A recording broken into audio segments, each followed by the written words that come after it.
Okay, everybody, and welcome to episode 3 of Slash Cast. I'm Jim, And I'm Chevy. and we're about to come at you with Nightmare on Elm Street 3, The Dream Warriors. You ready? I guess. Let's do it.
Oh, you gotta love it. Gotta be loving rocking with Dawkins. Gotta love Dawkins. Guy had a hell of a voice. Oh, great band.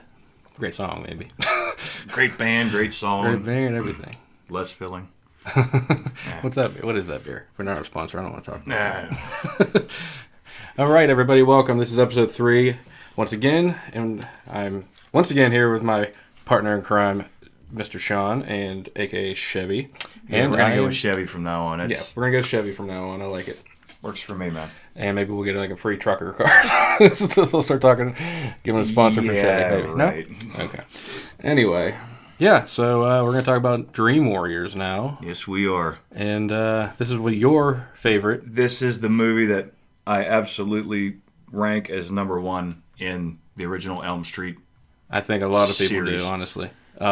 Freddy gets his attitude. He gets his wisecrack, and just everything. They stepped everything up so much. Mm-hmm. I think they did. What would you rank this number one in the series, or where does this rank in your like? Series, if you want to call it trilogy, the original trilogy. I still, like I said, it's 3, 1, and 2 for me. But if we had to go for all the way up to Freddy's Dead and A New Nightmare, it's still number one because it's just what got me into everything. I just love the way they made Freddy funny, and some would say that it killed the franchise from numbers 4 on, but it made me like him even more.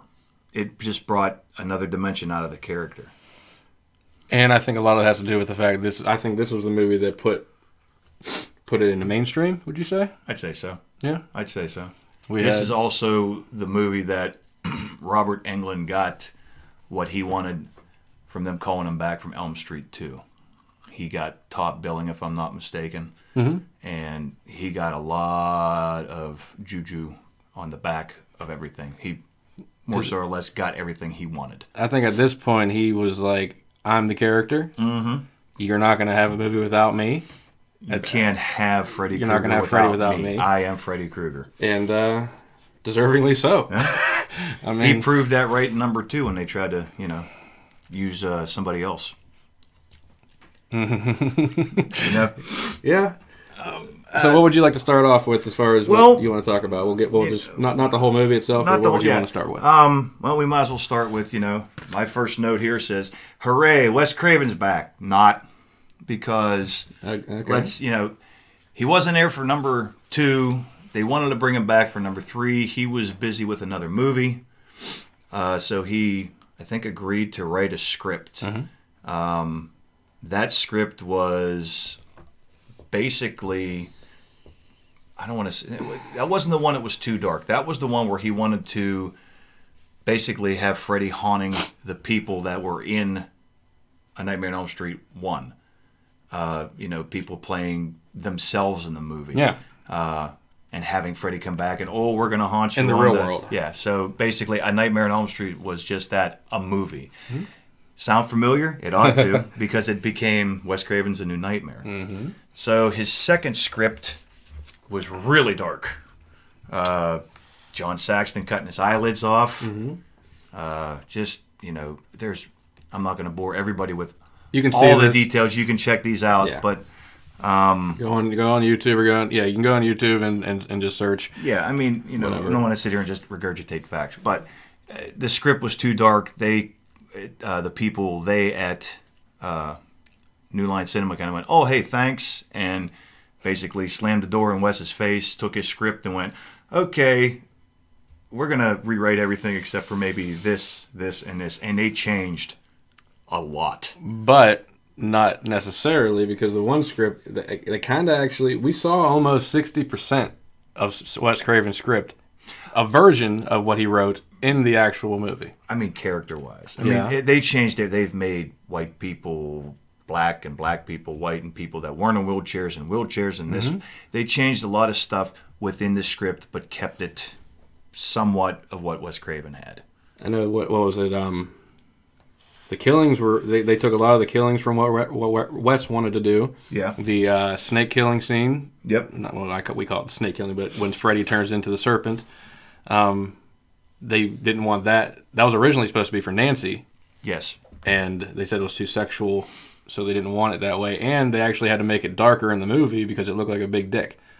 Yeah, they covered it in green slime. And if you've ever seen it, looks really dark. And if you ever see any pictures of wet, slimy, the Freddy snake that's not wet and slimy, mm-hmm. Yeah, it looks like a big old dinkus. Which you can actually see at the bottom right corner if you're watching on Facebook. I do have the slideshow down there, and one of the pictures is Kirsty halfway. I love that. We will be watching the killings in a little bit, so you'll be able to Patricia see that. Arquette, Kristen. She that was her first role. I have Kirsten. Is it Kirsten? Yeah. I thought it was Kristen. No, I think it's Kirsten. We'll have to sell that off camera. Yeah. Or off mic, whatever. But yeah, I like the fact that they did change one little thing from the first two, and we're going to include the second one. We actually opened the movie in the real world, and we're not in 1428 Elm Street. We're in a different house, and there sits Kristen making a paper mache house of 1428. I really wish they would have made it a little bit clearer in the movies if that was his house at some point, if it was just because of Nancy. Why is she? I was watching the review, and they actually said, and there's a picture of the penis head. Yeah. Those guys actually said at some point, like we know now that this was Freddy's house. But I don't remember ever being told that this was Freddy's house. Me neither. So, okay. Neither do I. I'm not the only one then. Okay. But they said they... Well, even in the later movies, you see some of the flashbacks. That looks nothing like... Yeah. But we really... I mean, they changed houses. Let's talk about, this is kind of where they started doing a little bit more with somebody, like a character falling asleep and not knowing when they were dreaming. Us knowing when they weren't dreaming, let's say. Mm-hmm. Kind of blurring the line a little bit. First example is Kristen wakes up. She thinks she's awake. She goes to the bathroom. She goes to wash her face. And I still don't like those kind of faucets on sinks nowadays. Yeah. It still creeps me out. She grabs it. The hand comes out. I'm just trying to hold her hand. The thing that I loved the most is whenever they had the copper pipes, made it look like his bones, like the arm bones and everything. That was amazing.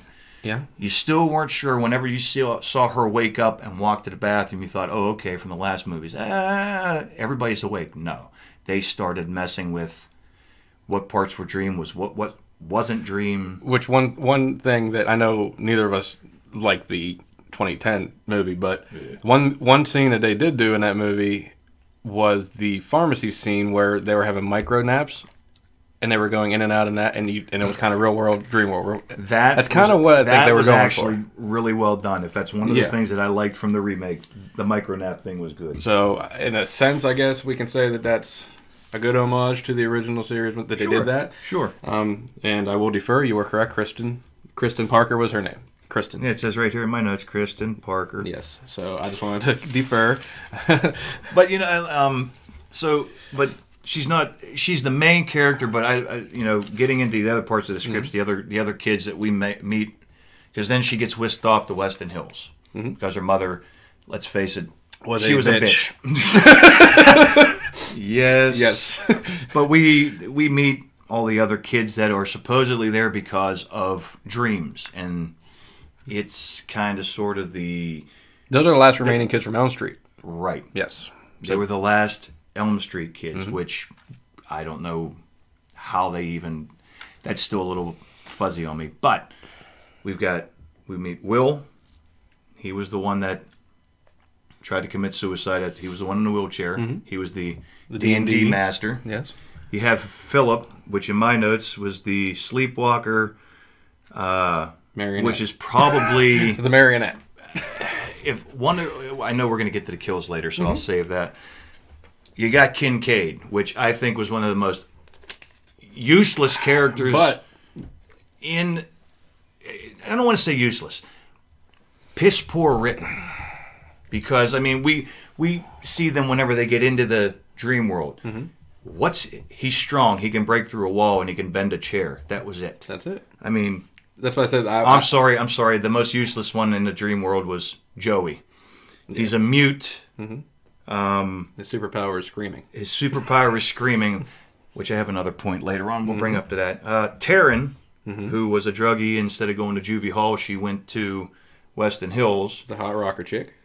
The punk rock switchblade chick, yeah. And then, of course, you have Jen, who we don't even know what she pretty much eats it before they get to go into the dream world. And... the dream powers. She wanted to be a celebrity, a star. She wanted to be a TV star. Yeah. The dream powers. I mean... I did not like the mystical powers. I don't. I like the fact that they tried to give them some kind of strength. Yes, okay? I just think I don't understand what Taryn's was, because all she could do was flip switchblades around. And she did stab him. She did catch him. Once. That was about it. You got to have that whole West Side Story. But in no way did anybody think that any one of these kids were going to beat Freddy. Well, it wasn't like a... Exactly. There was no... It was like a team going in, but... I don't know. Lackluster to me, I think I would say. And since we're talking about, the dream powers, what really gets me is towards the end of the movie, and I know I'm jumping ahead here a little bit, but... We're walking down the hallway with all the mirrors. And there's Joey and Kincaid and Nancy and Kristen. And, Freddie takes Kristen into a mirror and Nancy and Kincaid.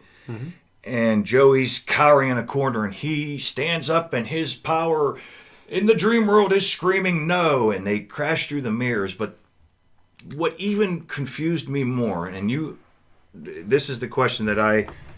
have to put towards you. Kincaid says, you found your dream power, and I can't remember if it was Nancy or Kristen who says, that's it.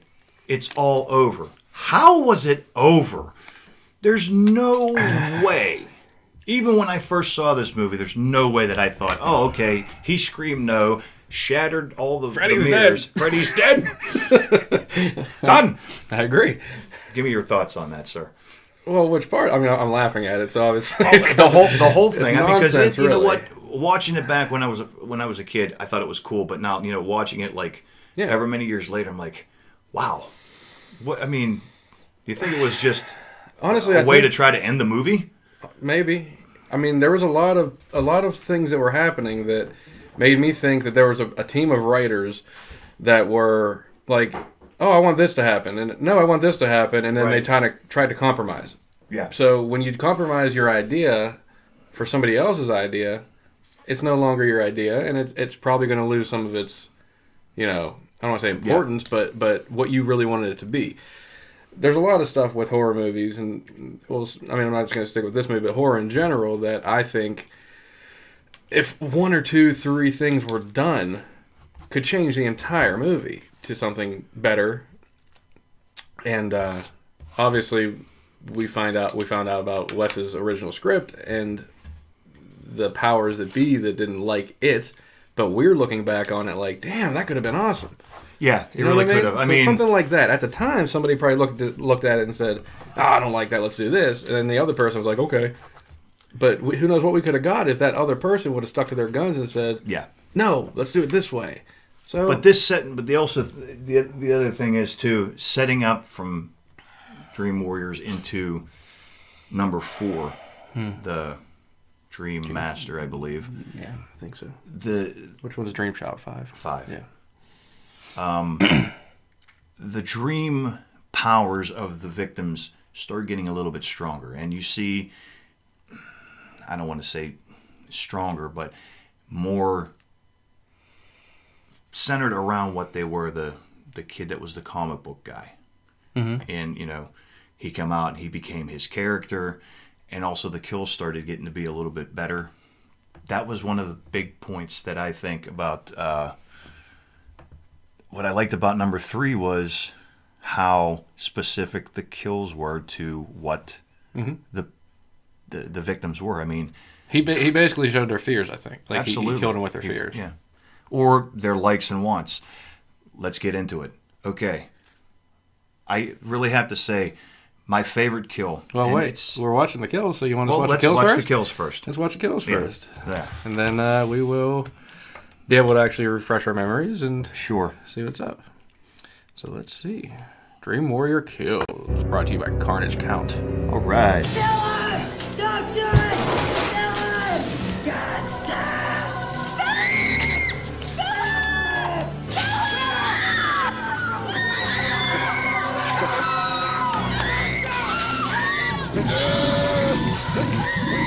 And the thing is, I love that they made Freddy that big. Like, he is actually a dream. It's a dream. Like, he's that big, monstrous. To Philip, that's what he was seeing. Oh, very nice, Mario Brothers. Ba-ding. I can't take credit for that, but yes. Yeah, in Philip's mind, Freddy was that big, being the puppet master. Mm-hmm.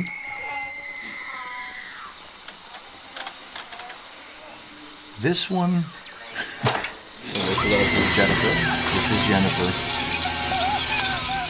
Yeah. This is the one that we'll talk about. It was a great kill, but...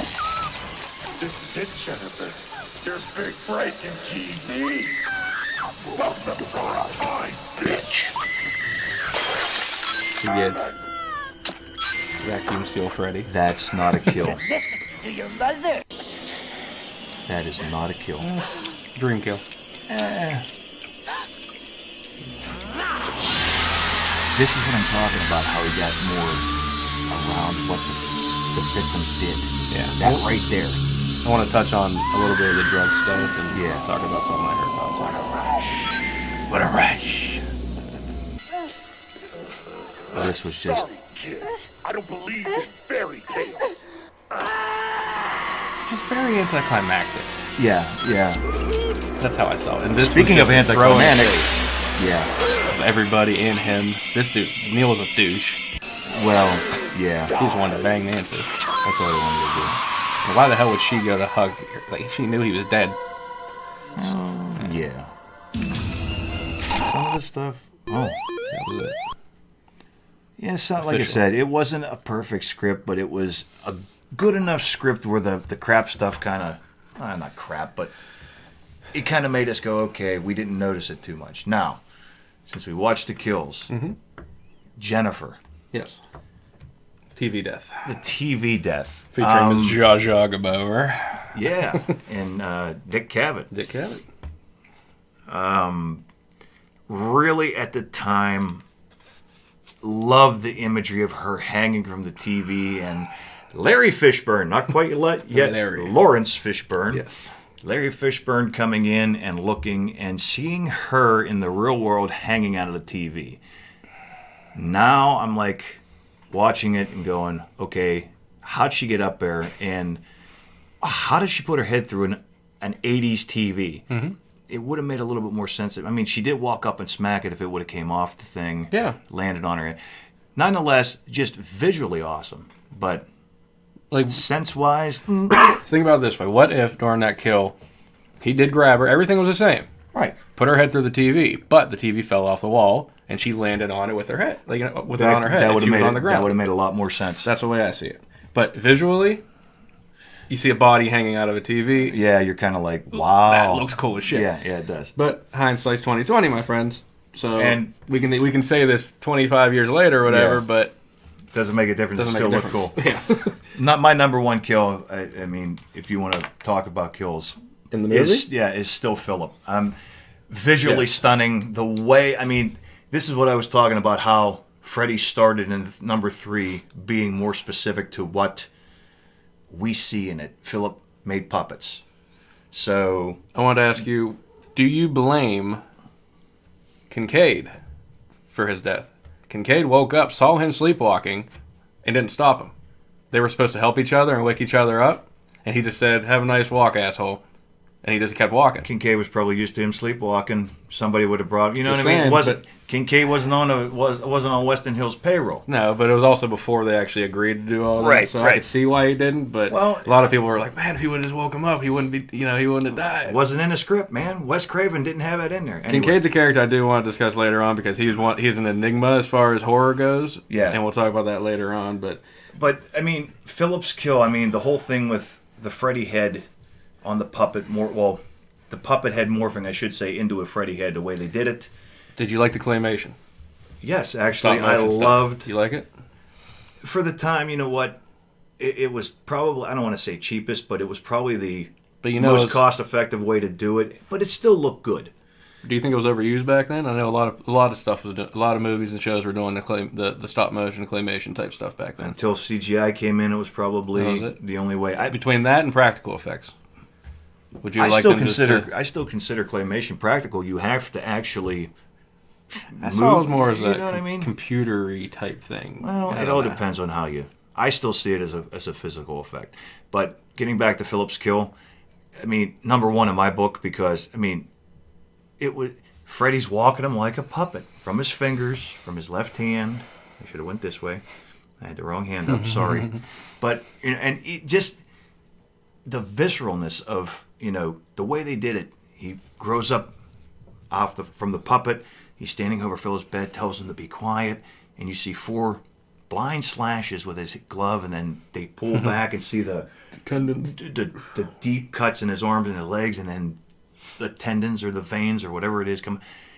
Just the visual effect of it was awesome. The kid walking, the look of pain on his face, and the struggling. I think he did a phenomenal job, and that was probably the very first thing. Visual wise, what got me going, wow, okay, they're really up in their game in this.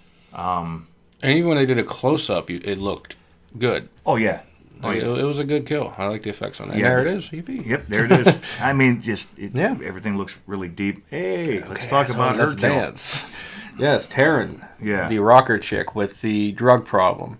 And since we're on her, I will just discuss. I heard, the Queensland, Australia actually banned this movie because they thought it was encouraging drug use. But when you watch it, it's actually making drugs look bad. Yeah. So back then, that's how different times were. That they actually didn't. They actually thought that it was so bad that they banned it in that city in Australia. Like, how crazy do you think that is? You know what? I mean, different country, whatever you want to call it. Yeah, I mean, I could see where it is.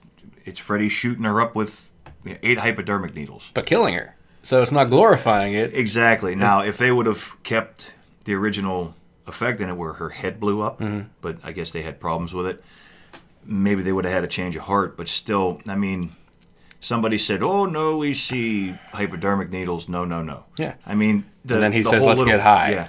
That's probably the little track marks in her arms, looking like little bird mouths, which were sucker fish. Yeah, kind of cool looking. But once again, apparently it was known to Freddy somehow that she was a drug abuser or whatever, and he made her death around either her fear or whatever you want to call it. Looking at that, were they bringing him where they wanted to be?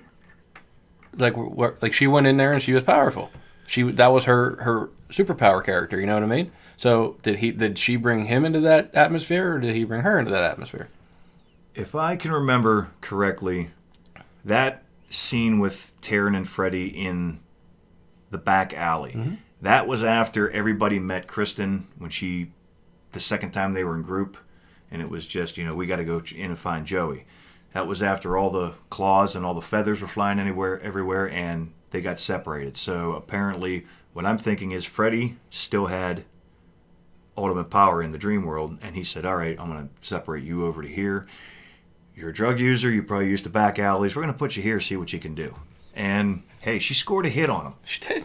She scored a hit on him. I mean, let's face it, the little D&D nerd scored a hit kind of on him, too.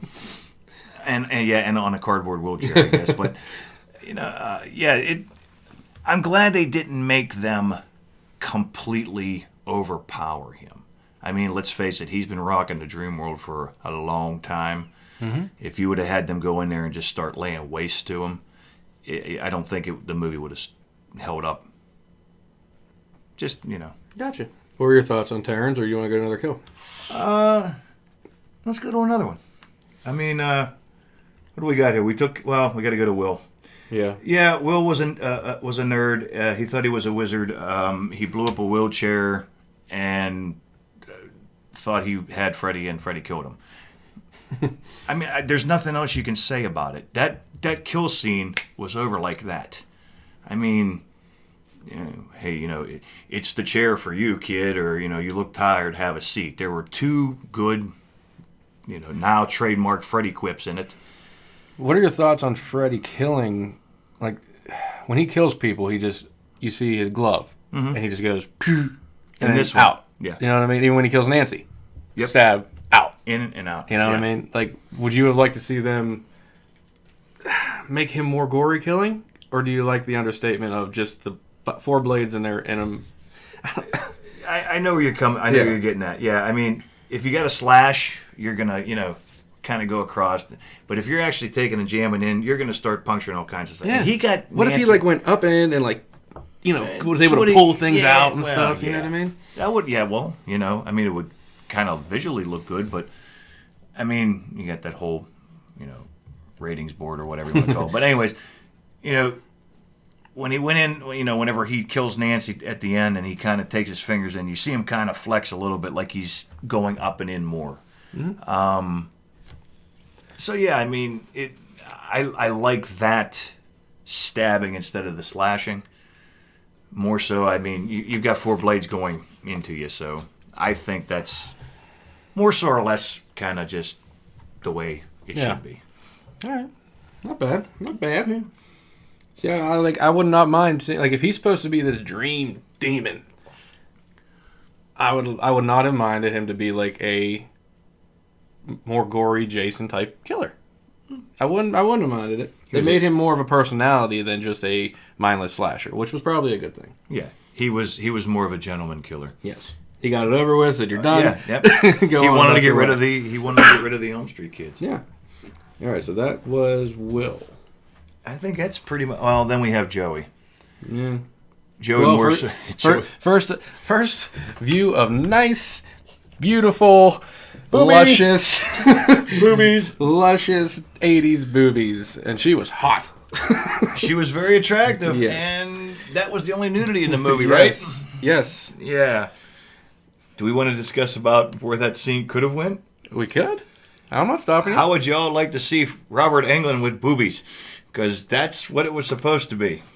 Yeah. Somewhere in between the transition between the nurse and Freddy Krueger, it was supposed to be Robert Englund with knockers. Which I'm glad it didn't happen. Who am I? I'm glad that didn't happen. Oh, man, yeah, I wouldn't. But he kind of, well, there you have it. So he kind of, well, you think about it. Freddy, whenever they entered the, the dream world and all that, Freddy, more so or less, captured the one that couldn't make any noise. They had to come look for him. Yeah. And, okay, so that put him into a coma, into the real world. Probably my other favorite effect in the movie. The hell? Come and get him, bitch. Whenever he was slicing it into his chest, and it was actually done almost in real time, except for the H in bitch. You could tell that was like I don't want to say a jump cut. But yeah. I thought that was really cool. Yeah. Well, like I said, 1987, the special effects are starting to step up, and once again, the visuals are looking phenomenal, and it's just, once again, that's why I still think this is the pinnacle of the Elm Street series, and I don't want to say everything starts to plateau or starts to, roller coaster down, but I don't think anybody would be mad at you if you did. I don't think so either. But they actually used that effect too in Freddy vs. Jason with the little red-haired friend of Will. Yes. He cuts into him and says, Freddy's back. Yep. Which was really cool. Yeah, and across his face too. Yeah. Once again, CGI or actually practical? I'm not... I would not... the main reason I dislike Freddy vs. Jason is because of CGI. I will never, ever like CGI. Yeah, there is a lot of CGI in it. The whole damn movie, all the blood is CGI. Except for what's on a person. But like the drips in the hallway, all that stuff, it's all CGI. Let's not get ahead of ourselves. We won't. I actually have a story about the blood in the hallway. I just don't like what they did with it, that's all. But, another thing I kind of skipped over because, it's actually next. Go ahead. Nancy's back, which was amazing. Yes. And what really gets me is, Kristen's having a batshit fit when they take her to Weston Hills and she starts reciting the nursery rhyme. 1, 2. And she can't remember 9, 10, and all of a sudden you hear the familiar voice. Never sleep again. Blonde streak Nancy. Yeah, and there's Nancy looking like, the professional dream analysis person that she is. And she walks in, takes the scalpel. Where did you hear this? And Kristen just becomes instantly, enamored with her. I guess it might be the wrong word I'm looking for, but infatuated, comfortable with her. Yes, comfortable. Because you got to figure, this young girl has been telling her mom, who is supposed to believe you, and she looked at her like she was a liar and crazy and took her into a mental hospital, even though, she thought she tried to kill herself. But seeing somebody who actually believes what you're saying, I would imagine would be, I got to trust this person. Like, they believe me, So I think that was a good character and thing. The way they kind of wove that into with, Nancy going through everything she did, knowing it's just not science. And Neil and that god-awful other actress that played the doctor, the female doctor. The nurse? Oh, no, not the nurse. I can't remember her name. Hypnosil. I can't believe what I'm hearing out of her mouth. Dr. Elizabeth. Yeah, that's it. Where Dr. Elizabeth was, still science. All these kids do need this, bucka. I can't believe her doing Hypnosil. And where Neil starts to finally believe, after hanging out with Nancy 4, 5, 6 times, because, believing that there was something else. And ultimately, finally believing her, saying, here's what we have to do. We have to find the bones, which was a lame thing. We're going to hide it in the junkyard. Nobody will ever find it here. Yeah.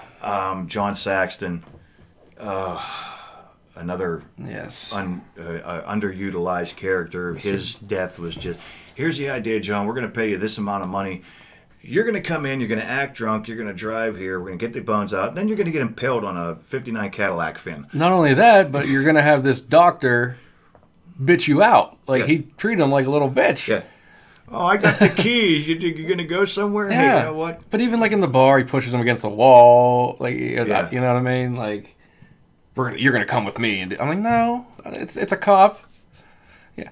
And exactly. I mean, well, that's the other thing too. As bad as he looked in that bar or whatever, was he still really a cop or whatever? I mean, he still had the uniform. Was he? I thought he was. I'm not going to say this wrong, but for some reason, I thought he was a security guard now. I thought it was a security shirt. Mark me wrong. Could be. But I'm pretty sure that's something that just clicked into my mind that I saw. I'll have to go back and check that out. Want to say that. But we are going to take a commercial break right now and take the 30-second little break, collect our thoughts. Yeah. And what do you want to touch on after the break? Oh, I guess we could go a little bit more into Mr. Saxon, the burial, and where the movie actually really was over. Okay. And the light in the house. What does it mean to you? What does it mean to you, viewers? At the end you're talking about? Absolutely. Right before roll credits. We will talk about that when we come back.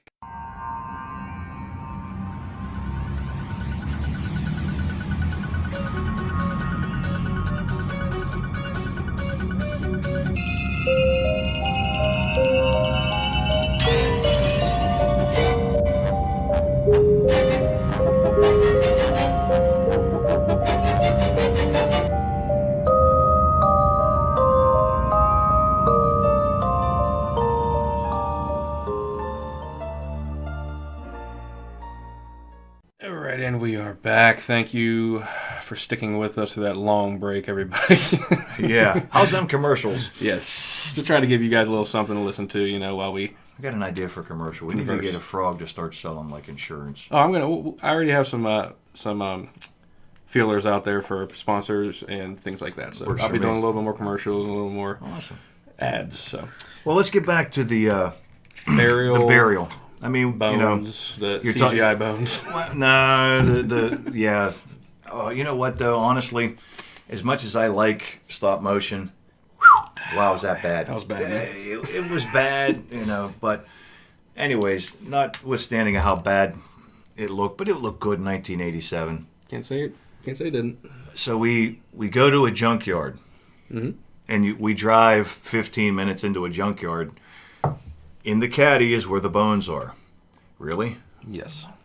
Which was always a sour spot with me. I mean, I know you have to hide them somewhere. Johnny Saxton, your wife hid the glove in the basement of your house.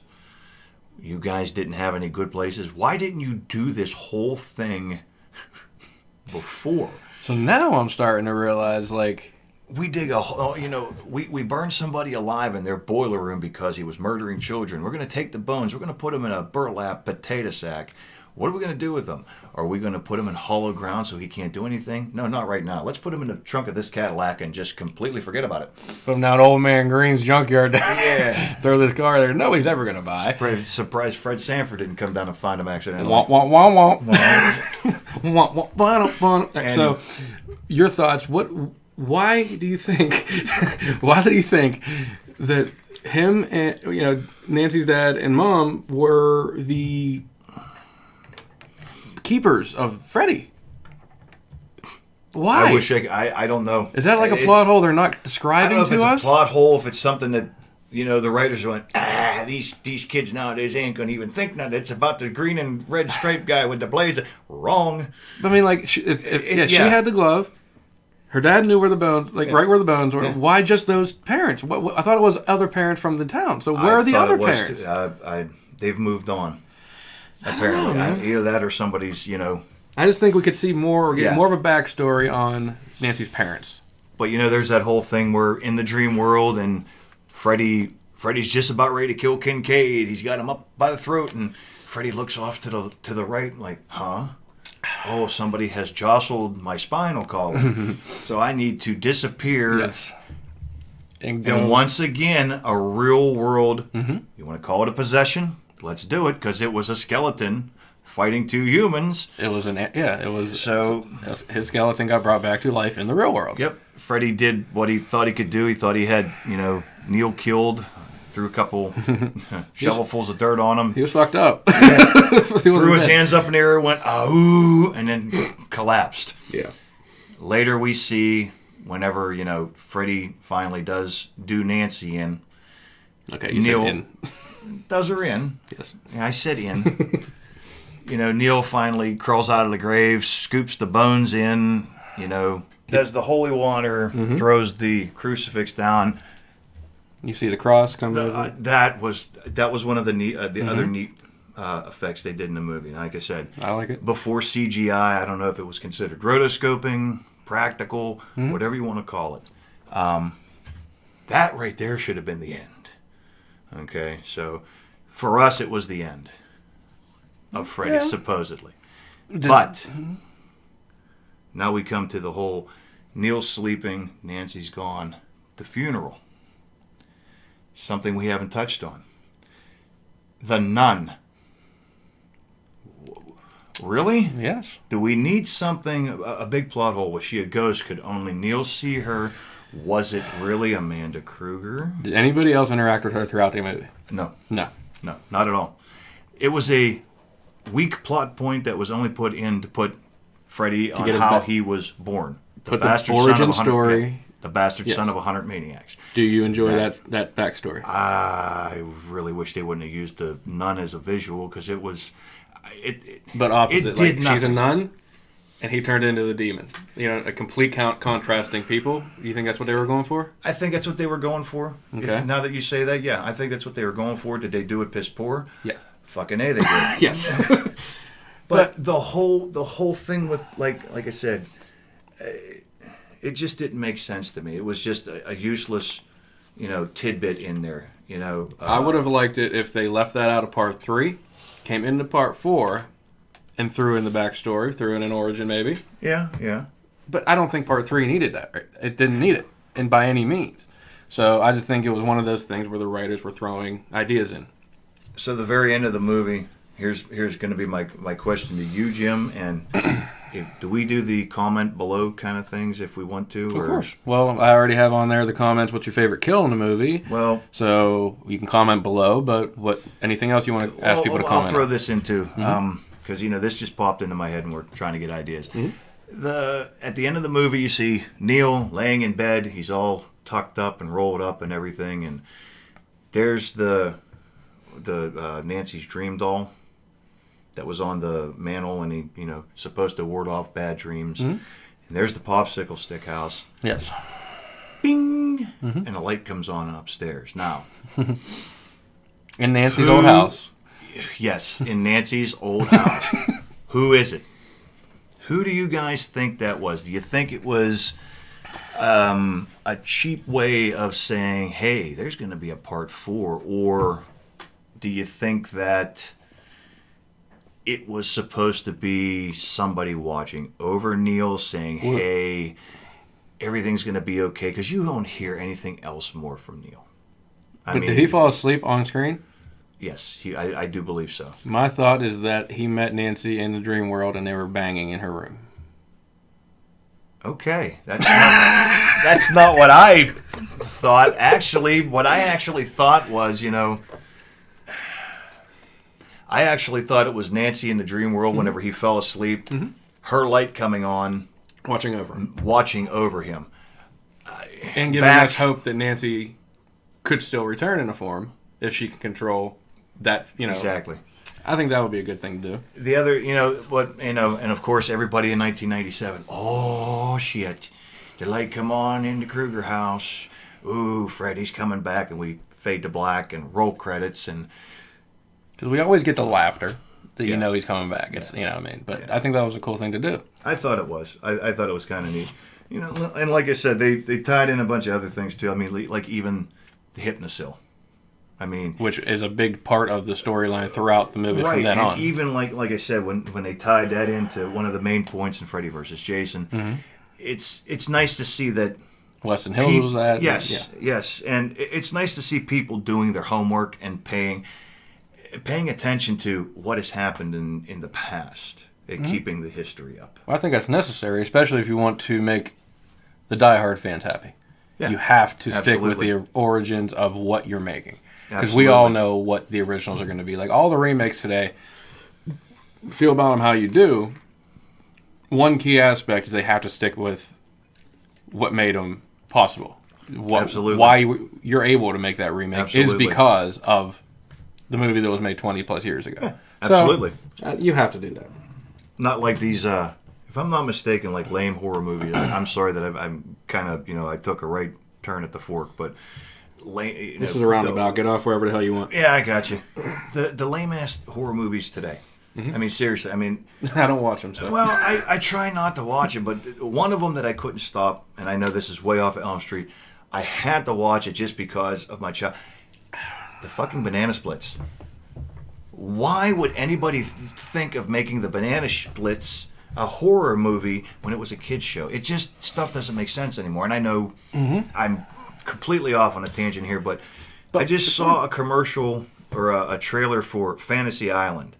Did they just make a TV show with a midget and Ricardo Montalban into a horror movie? They made a movie, yes, that has one of the worst ratings on Rotten Tomatoes. And this is the reason why we're talking about the original Nightmare on Elm Street, 1986 or whatever the fuck it's from. Oh, God. Because guess Late what? 70s. Nobody wants to talk about a remake of a shitty movie today. Yeah. Exactly. I'd much rather listen to this than I will somebody talk about Fantasy Island today. And nobody wants to write anymore either. It just seems like, we're just going to, take everything from the late 70s and the 80s and we're just going to reboot it. Mm-hmm. Screw you. It's basically what it is. So, I mean, we covered the movie. We covered the deaths. We covered the ending. We covered Amanda. Is there anything that you're missing on the movie itself? Before I touch on our last Did I happen to mention that this was my favorite? You did. Okay, well then I'm good. The reason, I think we mentioned it in episode 2. And 1. And now we're doing the episode. So and we're probably going to mention it in 4 too. Everything, it don't matter. We'll talk about it all the time. And, well, any piece of trivia do you have? I got about 3 pieces of trivia that we can discuss.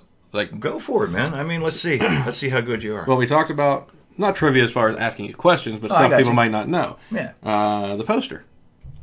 Yeah, the poster. About. Yeah. We did discuss this before, but did you look at the poster after we discussed it? And no, I know that poster. I had that poster when I was a kid. The details of it. You know, not all the minute detail, but that's the hardest thing is the details of it. Is I know none of the warriors on there look like any of the warriors that were in the movie. Exactly. Which leads to think. We're looking at the damn thing here, so. You see the woman in white, which it's supposed to be Nancy because of the streak in her hair, but she has a streak going all the way down her back of her head. Kincaid is in the red in the jeans, and he's white. He's very Caucasian. And the mullet. He has a mullet, so that's Joey, I'm guessing. But he's carrying a mace. Or in our Morning Star, whatever it is. And then the rocker chick, who has blonde white hair and not black. That's Taryn. So this movie, that had to be made months before the movie was even made. The movie was even cast. And they said, "Here, I want you to draw a picture of a rocker, a guy with a bat, a girl in a dress, with Freddy in the background." Yeah, exactly. And he did, which I don't know who to give credit to for this poster. It was always one of my favorites, and I don't know why. You can look it up on Google, but it doesn't match the movie in any way whatsoever. The only thing it matches is the house. And they're standing on his blades. Yeah. Like they would be cut. And she has bare feet. So no sense whatsoever. No sense whatsoever. But that's just one thing. It was the 80s. We didn't have to make sense. We just had to make money. If you've never seen the poster for Nightmare 3, please go check it out. It's pretty crazy. We did mention this, I think in episode 1, the glove. Yes. You said it was stolen. And it actually... One of them was. Yes. But during this film, it was stolen and wound up on the set of Evil Dead 2. Yes. And the scene that's in the movie of Evil Dead 2, if you watch it. It's in the part shed. Yeah, the shed, when he's putting the chainsaw in his hand and shit. The gloves changed so many times. But they said it was something to do, because they were getting made the same exact time, that it was kind of like a rivalry type thing, and somebody actually did it for fun. I got you, okay. But that's why it would happen. Okay.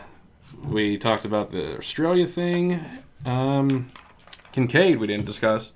His character, for one...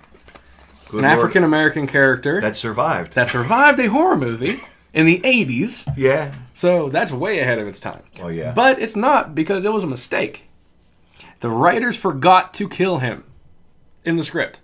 I did not know that. Watch the documentary, Never Sleep Again. It's about 4 or 5 hours long, which delves into every episode, every movie, and interviews and everything. And they said forgot to kill Kincaid. The writers forgot to kill him off. So when we discussed part 4, he gets because they said, "Shit, we got to kill this guy because we forgot to kill him in the third one." They forget to kill Joey too. No, Joey makes it in 4. Yeah, I guess that. They're the Chris. Well, they. Let's not talk about that. Okay, we'll talk about 4. We'll talk about 4 later. I just thought it was funny because it was admitted that he showed up on set. Like he said during an interview, he said the movie was over and they didn't kill me yet, and they just forgot to write it in. There you have it. Be thankful you got to come back, Kenny Sagos or Sagos or whatever your last name is. So, and Kincaid is his last name too, not his first name. Fred Kincaid. No, I can't remember what it was, but yeah, I think that was a one of my favorite lines. Roland Kincaid. Yes, one of my favorite lines that Kincaid said. I do it so I don't have to look at your ugly face. Yeah, he has a great one. Like they made him the epitome of a smart mouth black dude of the 80s. You know what I mean? And he was a great character, and he survived a horror movie, which I think he's one of the few that that wasn't white that survived a horror movie. Right on. So more power to him. I appreciate Absolutely. That, even if it was a mistake. So it's never a mistake. Nothing is a mistake. Everything happens for a reason. People remember that. Absolutely. So other than that, we touched on everything. One thing that we didn't tell everybody we're going to be doing is the top 5 list. Absolutely, sir. Is there anything else you want to touch on before the top 5s? I'm pretty good. Okay, I think we knocked that out of the park. I think we did too. So, rating. Nightmare on Elm Street 3, rating out of 10. 9. 9 out of 10? Yeah, because I gave number 1 8. I always hate that. You know what? Hey, okay, fine. I'll tell you what. No, that's your rating. Don't let me like I said, influence you. If it's my number 1 favorite, okay, fine. 10 out of 10. All the way up at the very top, you can't get no higher. All right. But these go to 11. Anyway. Turn that volume up to 11, baby. Like Dawkins says. That's right. So, other than that, we covered Nightmare on Elm Street 3, so I give it actually a nice solid 8. Okay. Very good installment. Definitely top 2 of the series. Yeah, definitely. One movie that the one you don't like that I do is New Nightmare, which is 3 for me. It's not that I don't like it. But we'll get into that. Yeah, I haven't even asked your thoughts on it, but we'll get to that. We got a couple. We got a couple more to go. A couple more weeks, and we'll be on to that one. We're gonna be doing top 5 final girls today. Figured it was a good first top 5 segment that we're doing. I've done this on previous podcasts, so I figure it's just something good that we can compare notes back and forth for names, see what happens. We'll start at 5. You give your 5, I give my 5. Okay. Things like that. And I have an honorable mention just personally for me. Give your honorable mention for one of my favorite I don't movies. have one.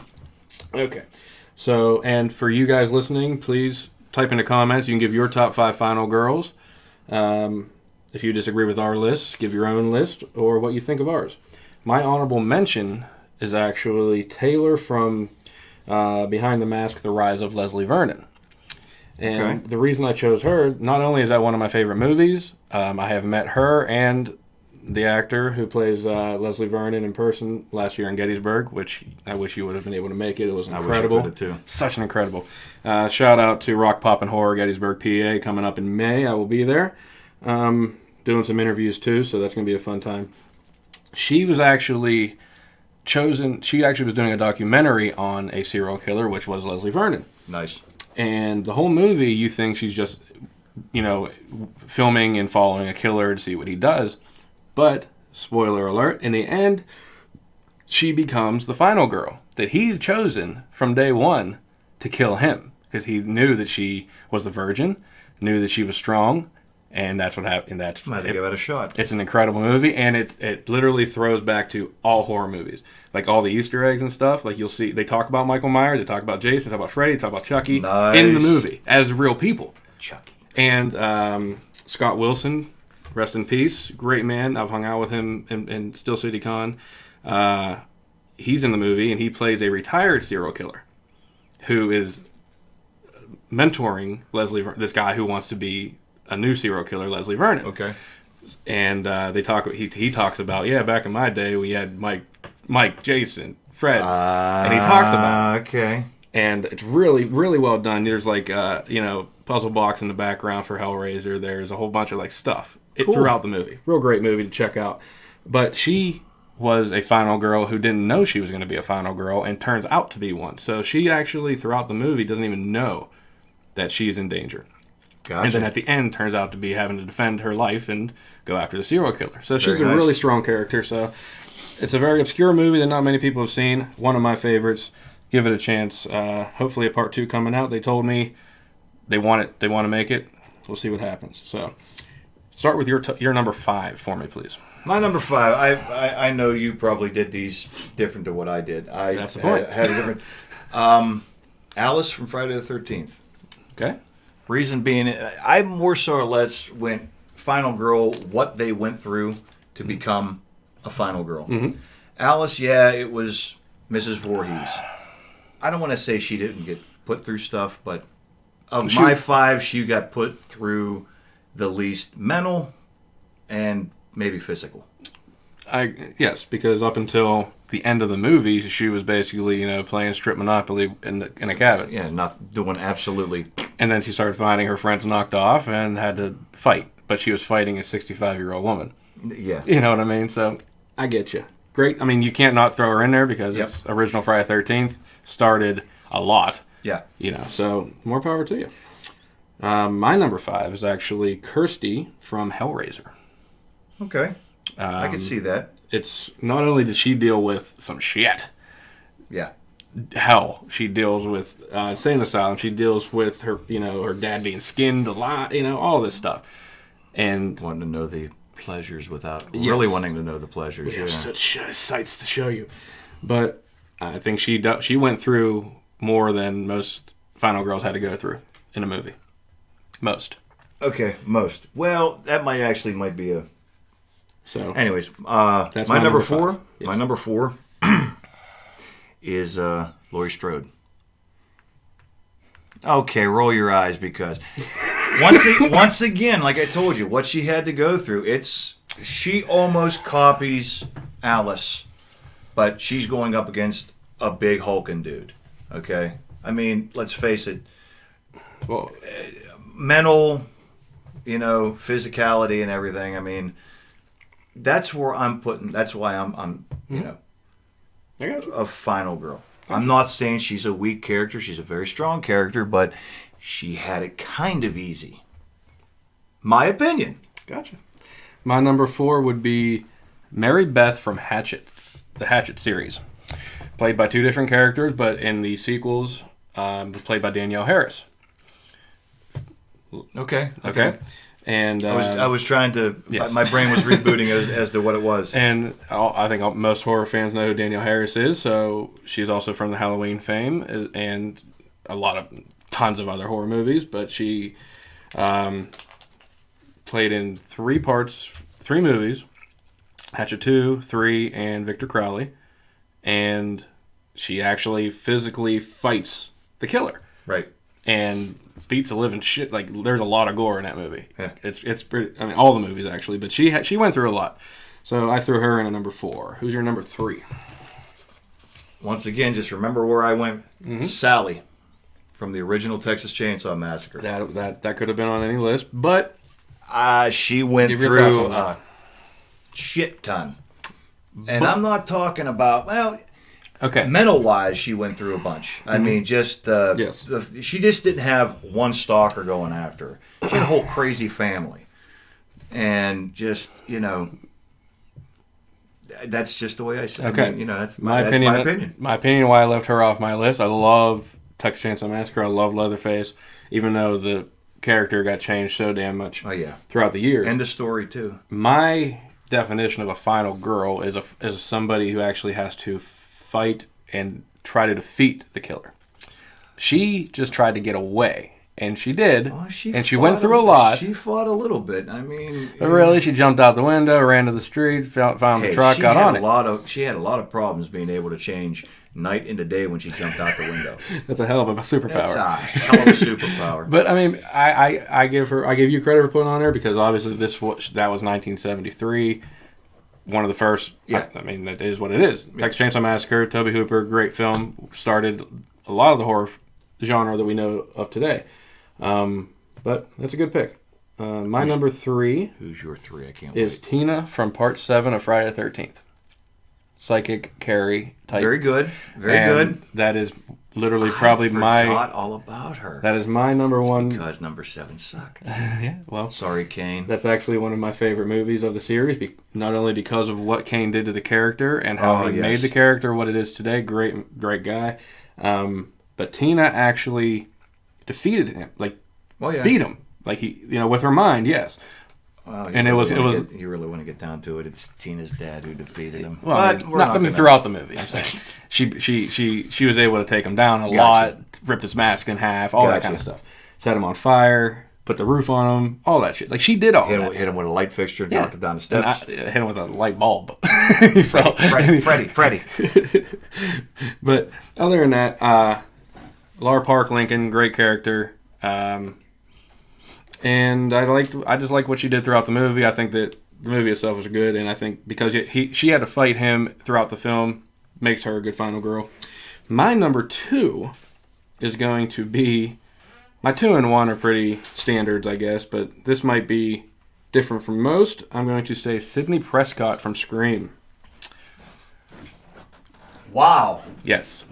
And that is because of every movie, she does physically fight every killer, and she survives every movie. Well.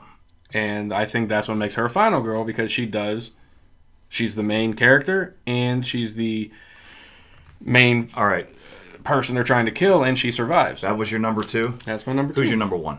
Laurie Strode. For obvious reasons. But she makes... Dude, we're in 2018, and they make a brand new movie, and her character is still there fighting him.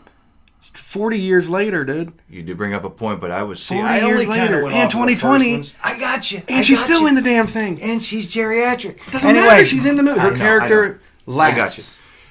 Well... Number 1 final girl. That's your number 1. Yes. Number 2 for me was Nancy Thompson. Mm-hmm.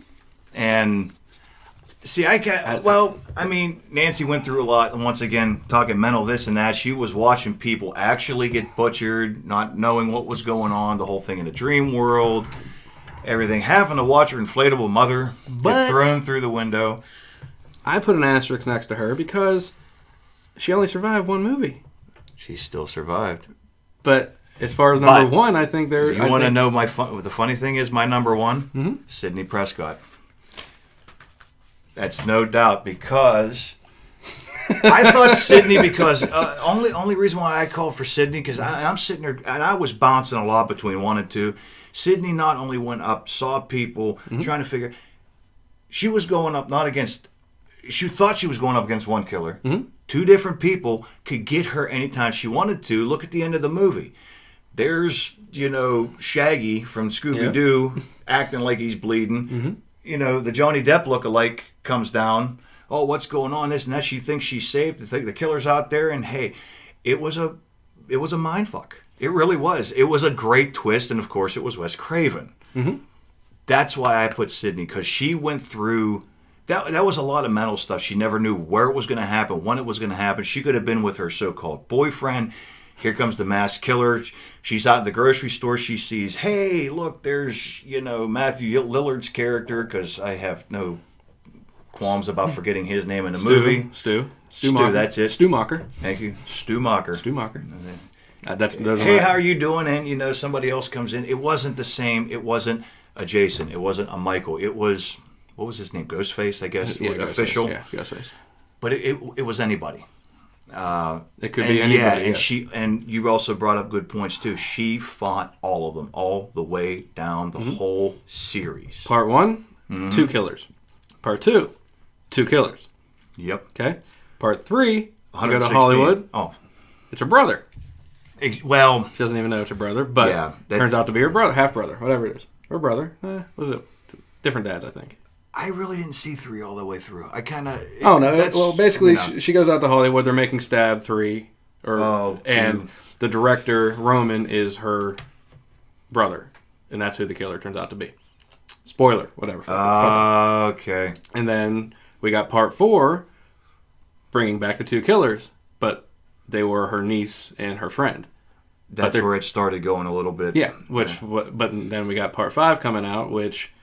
I hope they fix everything. See, that's why they got to stay with trilogies. Yeah. Or if they do an original trilogy, then do... From what I hear, this is actually... Wes Craven was writing this movie before he died.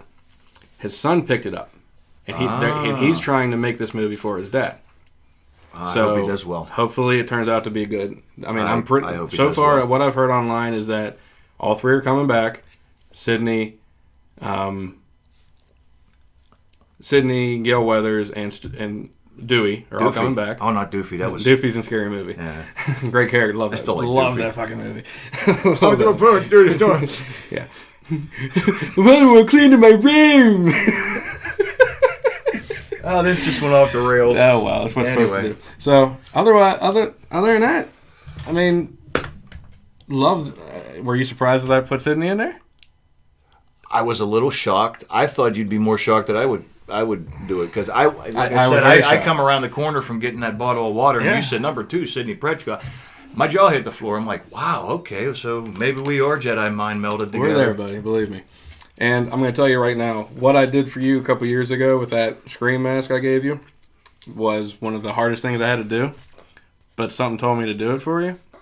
And even though it didn't go to you, I knew what it was for. And shout out to Uncle Joe Morak, because that's who it went to. Hopefully you're getting better, too. Yes. I've had that mask since 1996. The movie came out, and I had the entire... I mean, I was Ghostface. Yeah. Me and my friends were calling our friends on the phone, stalking them, you know what I mean, having fun.